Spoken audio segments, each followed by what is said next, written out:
कभी रात को आसमान में देखकर सोचा है कि क्या हम इस विशाल ब्रह्मांड में अकेले हैं? क्या पृथ्वी जैसे और भी ग्रह हैं? क्या उन ग्रहों पर जीवन हो सकता है? ये ऐसे सवाल हैं जो सदियों से वैज्ञानिक और सपने देखने वाले सोचते रहे हैं। जवाब ढूंढने के लिए हमने अंतरिक्ष में दूरबीनें भेजी हैं। ये दूरबीनें हमें अपनी आंखों से देख सकने से कहीं आगे तक देखने में मदद करती हैं। ये पावरफुल टूल्स हैं जो हमें दूर के तारों की परिक्रमा करने वाले ग्रहों को खोजने में मदद करते हैं। 2013 में केपलर नाम की एक ऐसी ही दूरबीन ने एक एक्साइटिंग खोज की। इसने एक ऐसा ग्रह खोजा जो एक और पृथ्वी जैसा लग रहा था। केपलर अन्नेट सी नाम का यह ग्रह हमारे सूर्य जैसे एक तारे की परिक्रमा करता था। यह एक प्रॉमिसिंग दुनिया जैसा लग रहा था, एक ऐसी जगह जहां शायद जीवन हो सकता है। केपलर स्पेस टेलीस्कोप इंजीनियरिंग का एक कमाल का कारनामा था। इसे 1 लाख से ज्यादा तारों वाले आकाश के एक हिस्से को देखने के लिए डिजाइन किया गया था।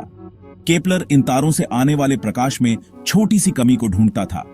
इन कमियों का मतलब हो सकता है कि कोई ग्रह तारे के सामने से गुजर रहा है और उसकी थोड़ी सी रोशनी को रोक रहा है। इसी तरह केपलर ने केपलर इग्नाइट सी को खोजा। यह नई दुनिया हमसे लगभग 200-700 प्रकाश वर्ष दूर स्थित है।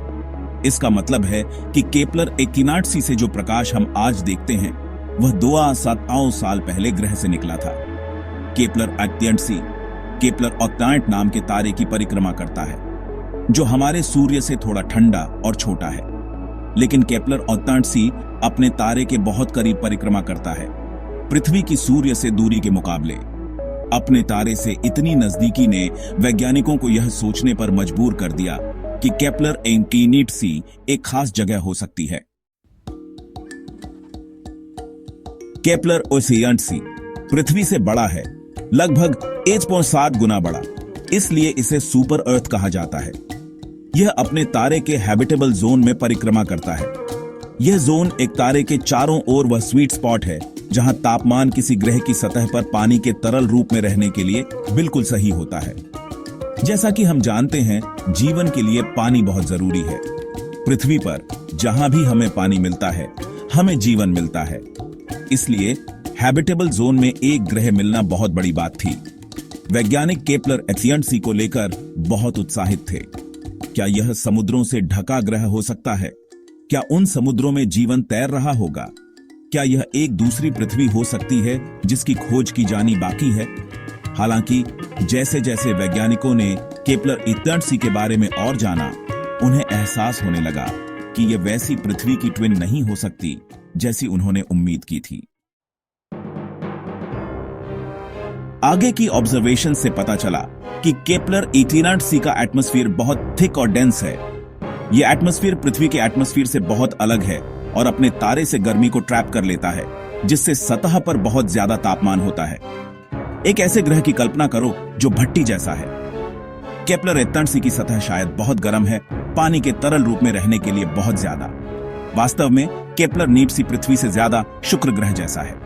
शुक्र भी एक रॉकी ग्रह है जिसका थिक एटमॉस्फेयर गर्मी को ट्रैप कर लेता है।